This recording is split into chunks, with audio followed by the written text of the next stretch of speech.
É a primeira vez em 20 anos que eu conto esse testemunho fora de nossa igreja, e é a primeira vez que ele vai ser gravado. Eu sou filho de pais católicos, ambos as partes da minha família eram católicos tradicionais. Minha família do lado do meu pai e do lado da minha mãe, sobretudo do meu pai, bem mais fervorosos e bem mais fiéis às doutrinas católicas. Eu perdi o meu pai em 1982, ele trabalhava na Companhia Paulista de Força, não confundi, ele trabalhava na Sabesp, e em 1982, fazendo ali uma operação, ele era motorista, a operação que eles estavam fazendo no caminhão era perto de uma rede elétrica, e ali o meu pai, num descuido de uma manobra de um funcionário, ele é eletrocutado, recebendo uma descarga de 39.000 volts, morrendo instantaneamente. Ele deixa uma viúva com 3 filhos, um de 1 ano, outro de 5, outro de 6. Eu era o de 5. Daí então, de 82 para frente, nós fomos criados sem pais, sobretudo nos princípios católicos, primeira comunhão, crisma, todo aquele negócio. Aos 14 anos de idade, já criado sem pai, um jovem vizinho meu, desde muito pequeno, ele se converte, o Alexandre. Ele se converte na Igreja Presbiteriana do Brasil. E ele começa a me evangelizar, com 14 anos. Então ele me evangeliza, e eu lembro, todos os dias quase indo na minha casa com a Bíblia aberta, sobretudo abrindo em João 14, toda riscada, colorida, e dizendo: disse Jesus, eu sou o caminho, a verdade e a vida, ninguém vai ao Pai senão por mim. Então, caso você não saiba, a primeira igreja que eu frequentei na minha vida foi uma igreja presbiteriana do Brasil, em 1990, 91. Só que ali ainda não se deu a minha conversão, foi lançada uma semente, eu tive o primeiro contato com o Evangelho. Já comecei então a entender que o catolicismo romano, ou o romanismo, era um equívoco, a adoração às imagens, a missa, a confissão auricular, toda aquela coisa foi sendo desconstruída no meu coração, e eu comecei a congregar com esses irmãos ali, durante 3 anos, até me lembro do nome do pastor Clemilton, tinha um filhinho de 5 anos, chamado Silas, na época, uma igreja muito boa. Acontece que com os 16 anos de idade, eu me desvio, eu deixo, e vou fazer como quase qualquer jovem do mundo, vou conhecer o mundo. E é então que dos 16, 23, começa a minha saga ímpia, eu começo a me perverter, começo a experimentar os horrores do mundo, primeiro com cigarro, cerveja, bebidas mais fortes, até que eu começo a usar maconha, e muita maconha.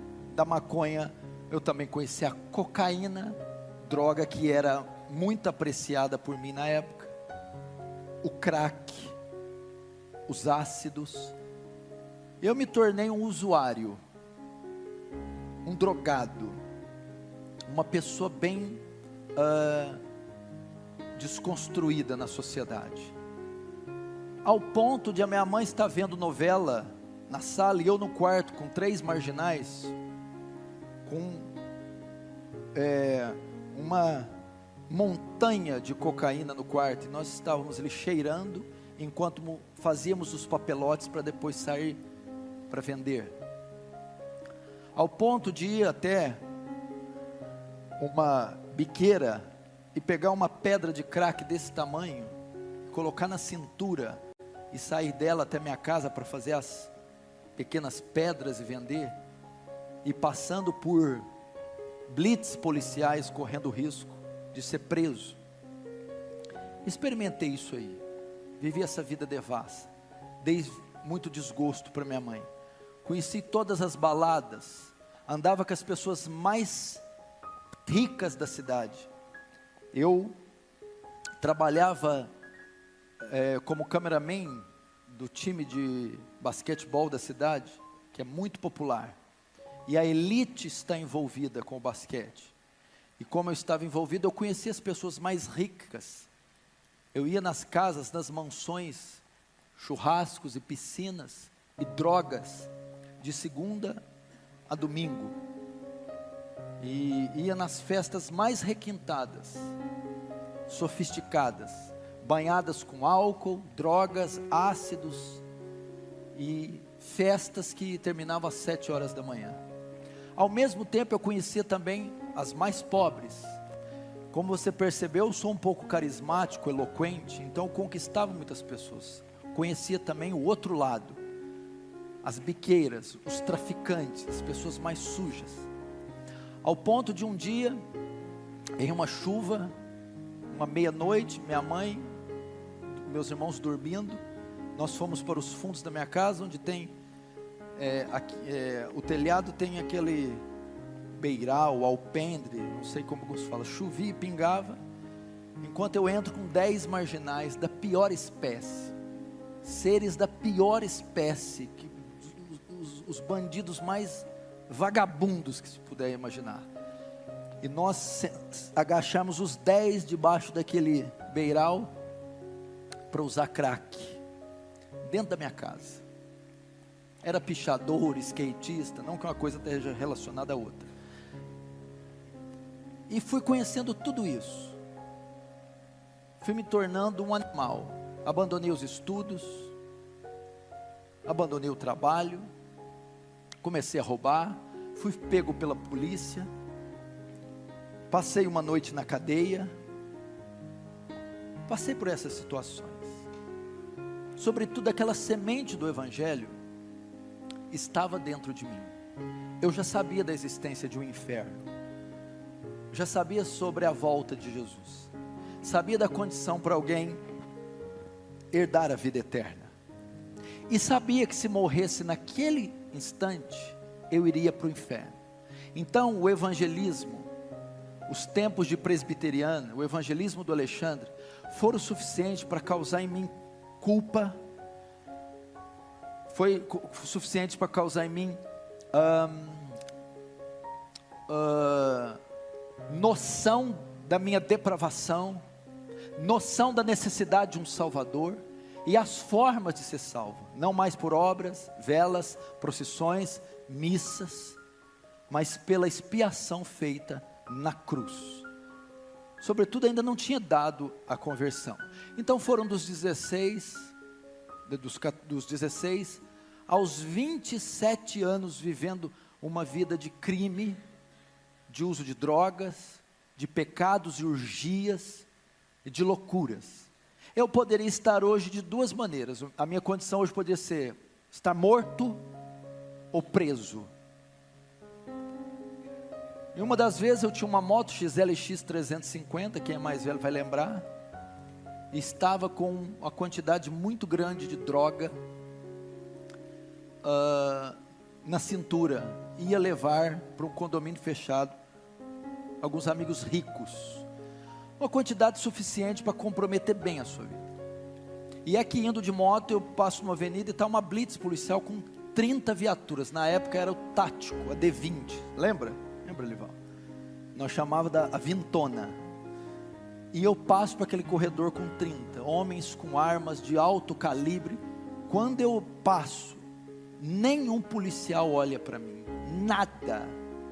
Naquela hora eu comecei a ver a misericórdia de Deus na minha vida, porque talvez tivesse me pego aquele dia, eu estaria lá talvez até hoje. E passando por tudo isso, e o que aconteceu? Em um dia, saindo para uma festa de exposição agropecuária, que é comum nessas cidades do interior, onde fazem shows e tem bebida à vontade. Nós íamos para uma dessas festas, numa sexta-feira à noite. Nessa semana, um amigo meu tinha ido aos Estados Unidos fazer um high school e aprimorar a sua condição de atleta de basquetebol. E ele estava retornando e me ligou perguntando se eu queria que ele comprasse algo para mim. Como eu estava envolvido com basquete, eu queria tênis da Nike, moletons, aquelas roupas todas. E ele trouxe aquela semana. E eu me vesti de todo aquele aparato gringo. E me aprontei e passei na casa de um amigo meu, o Juliano. Nós iríamos sair aquela noite e ir na festa de exposição. Então quando eu chego, ele está se trocando no quarto, eu estou na sala esperando. Ele se troca só pela metade, vai para a sala terminar de trocar o resto. Ele está sentado no sofá, eu estou de pé olhando para ele, vendo ele amarrar o sapato. De repente, quando ele está amarrando o sapato, um fogo começa a invadir o meu coração. Eu começo a me contorcer. Eu começo a olhar para aquele moletom da Nike, aquele tênis, aquela calça. E eu olho para ele: Juliano, o que é isso aqui, cara? Isso aqui é tudo inútil, tudo ilusão. O que eu estou fazendo da minha vida? Eu estou perdido, Juliano. Eu vou para o inferno. Eu preciso de Deus. Eu vou voltar a buscar Deus. Ele olhou e ficou tão impactado com o tênis. Se você for, eu vou também. Falou desse jeito. Ali naquela hora, naquela sala, com 23 anos, eu senti convicção do meu pecado. Ali se deu a minha conversão, ali foi minha estrada de Damasco. Agora eu entendo perfeitamente graça irresistível. Resiste o quê? É impossível resistir. Ela me tomou naquela sala. O Senhor disse: eu vou dizer vem, e ai de você se não vir. Ali, irmão, eu tive convicção do pecado. Eu comecei a me contorcer e ver tudo ilusão. Eu estou perdido. E eu comecei a repudiar aquelas coisas, aqueles valores, e ver meu estado. Foi Deus e o Espírito Santo com a semente que Ele tinha plantado anos atrás. E aquela hora ela germinou. O que aconteceu? Mas nós ainda saímos. Estávamos tudo pronto, fomos para a festa. E aquela noite eu me lembro de não ter visto, ouvido nada. Eu fiquei como um zumbi o tempo todo. Voltei. Dormi. Sábado. O que eu fui fazer? O Alexandre, o cara que pregou para mim. Vou atrás dele.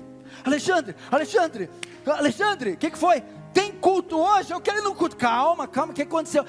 Tem culto hoje, tem igreja, onde eu quero ir, vamos. O azar é que não estava na presbiteriana mais.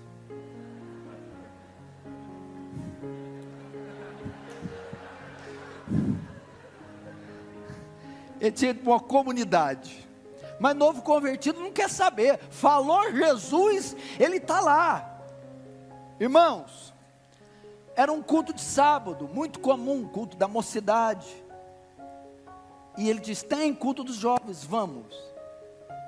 Eu fui. E faz 20 anos que eu nunca mais saí. Se deu a minha conversão. Eu comecei a ir.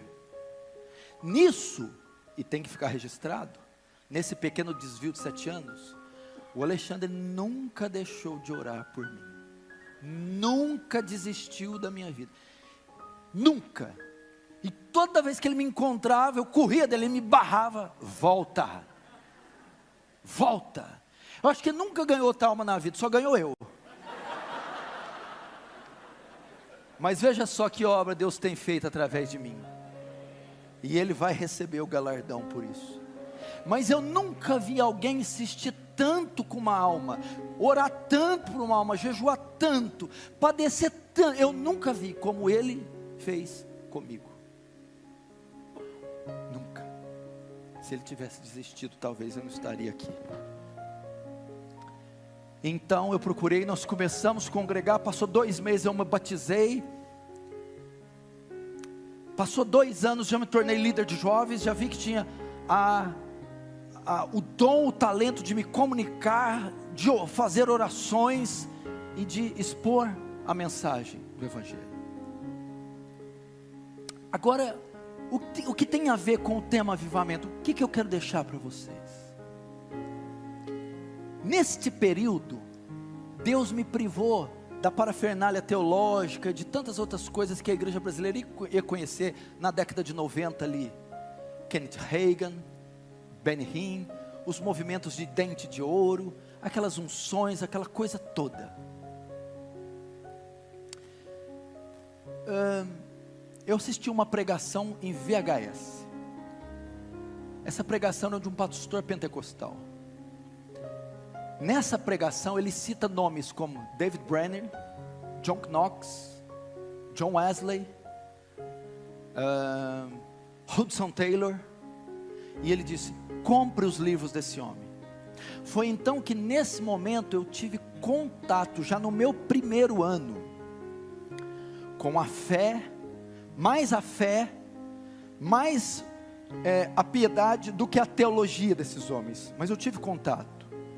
Então a minha vida foi toda influenciada por David Brenner, Hudson Taylor, William Carey, Jonathan Edwards e todos esses heróis da fé. E eu percebi algo quando eu li os livros deles. Depois eu conheci um outro livro que é o Heróis da Fé, do Orlando Boyer. Então ele vai falar de Dwight Lyman Moody, Martinho Lutero, Jerônimo Savonarola, Jonathan Goforth, David Livingstone, os grandes vultos que a terra conheceu depois dos apóstolos. Homens que eu não dispenso comentário. Quem não se lembra do grande despertamento da Nova Inglaterra e o sermão Pecadores nas mãos de um Deus irado, Jonathan Edwards. Missões no interior da China, quem não se lembra? Hudson Taylor. A biografia diz que o sol nunca nascia sem que Hudson Taylor tivesse de joelho. David Brenner morreu tuberculoso com 29 anos, ele cuspia pedaços do seu próprio rim. E eu notei algo nesse primeiro ano. Eu notei que todos eles, do evangelista ao avivalista, do teólogo erudito ao missionário, todos eles tinham algo em comum. Eles eram homens de oração. Todos, sem exceção. Todos. E eu comecei então a entender que o que os pastores da igreja que eu congregava traziam, as suas mensagens, eram até que bons, mas eram muito superficiais. Passei a basear a minha doutrina, a minha fé, na doutrina, no estilo de vida destes homens. Então daí eu passei a desenvolver uma vida de oração, e Deus me concedeu graça. Você quer saber como nasceu a Igreja Aliança do Calvário? Como nasceu o Ministério Defesa do Evangelho? Como nasceu o ministério do pastor Paulo Júnior? De joelhos, de oração. Tudo que eu tenho, tudo que eu sou, é óbvio, eu não vou escorregar aqui, é pela graça de Deus e uma ação soberana, mas de joelhos, através da oração. Foi então que eu comecei a aprender a orar. E eu me lembro quando eu consegui orar a primeira vez por 1 hora, a vitória que foi. Mas Deus não ia parar por ali. Então nós começamos. Eu trabalhava como cameraman das categorias de base do time de basquete de Franca. São 8 categorias. Eles começavam a treinar 1 da tarde, e de hora em hora intercalava as categorias até o time principal às 7, 5. O que eu fazia? Então Deus começou a desenvolver algo. Eu ia até eles, como eu filmava e depois vendia as fitas. Eu ia até os treinos, subia até a arquibancada. Do lado esquerdo era o banheiro feminino. O banheiro feminino é só utilizado em dias de jogos. Eu entrava naquele banheiro, dobrava os meus joelhos enquanto escutava o barulho do tênis e da bola, e das categorias dos times entrando, jogando, saindo, e eu orava. porque eu fui influenciado por esses homens, e eu ouvi que John Knox dizia: dá-me as almas da Escócia, senão eu morro. Então lá dentro daquele banheiro eu começo a dizer: dá-me as almas do basquete, senão eu morro. E eu ficava ali 1, 2, 3 horas dentro do banheiro feminino enquanto eles oravam. E você sabe que eu transpiro muito, estava molhado. E quando eu saía de lá, o banheiro em cima, descia a arquibancada, a quadra embaixo, eu descia e depois ia pregar para eles. Foi que então começaram a haver conversões no meio do basquete, atletas, pessoas envolvidas. Haviam técnicos, massagistas, haviam preparadores físicos, atletas, e eu comecei a desenvolver o ministério de evangelismo através deles. E foi havendo conversões, e foi acontecendo um movimento, e a igreja, o meu ministério surgiu num pequeno despertamento entre os atletas e os jovens, e foram convertendo os jovens naquela época, e se tornando um grupo que passou a me acompanhar, e tudo em oração, e eu orando ali. E esse grupo, nós começamos a fazer vigílias de oração. E nós fazíamos vigílias de sexta-feira para o sábado, do sábado para o domingo, da meia-noite às 6 da manhã. Eram 5 jovens que faziam, fruto desse despertamento entre os atletas. Eram 4 mais eu, e nós oramos da sexta para o sábado, do sábado para o domingo, até às 6 da manhã. Fizemos isso durante anos. E hoje, todos que ali estavam, são pastores da Aliança do Calvário. 90% daqueles que estavam comigo, são hoje os pastores que estão comigo. Deus me ensinou a orar. Eu passei então, aprender o poder da oração, ao ponto de, quando eu descia nos treinos e olhava um atleta, e eu dizia: Senhor, é este o próximo que eu vou ganhar. Então eu começava um período profundo de oração, até que ele se convertesse, e eles se convertiam. Deus foi me dá almas, eu fui aprendendo a orar e buscar. Comecei a colocar uma lista de almas, colada no meu armário, com 50, 60, 70 atletas e almas e ímpios, e orava todos os dias, um por um: dá-me estas almas, e o Senhor foi me ensinando. Eu comecei então a passar noites e noites em claro, orando. Aprendi a orar 1 hora, 2 horas, 3 horas, 4 horas. E eu não quero dizer isso para ostentar, eu só quero dizer para algo para você. Deus me concedeu graça já de certas vezes ter orado 8 horas ininterruptas. Por que o Senhor está dizendo isso? Para falar que o Senhor é bom? Não, para falar que Deus é poderoso. Ele me concedeu graça, não foi por mim, mas eu estou dizendo que é possível coisas como essas. Deus faz isso com gente comum, como eu e você. E depois eu comecei a dizer: dá-me as almas dessa cidade, senão eu morro. Não importa o que achem de mim. Talvez os teólogos não vão gostar dessa pregação. Aliás, eles não gostam de muita coisa, né? Mas foi exatamente isso que Deus fez. E eu fui vendo os frutos, e um despertamento, e outras almas foram se convertendo, e essa igreja nasceu fruto de um despertamento, e de dias, meses e anos de joelhos, e jejuns, orações, e Deus foi acrescentando, e as almas foram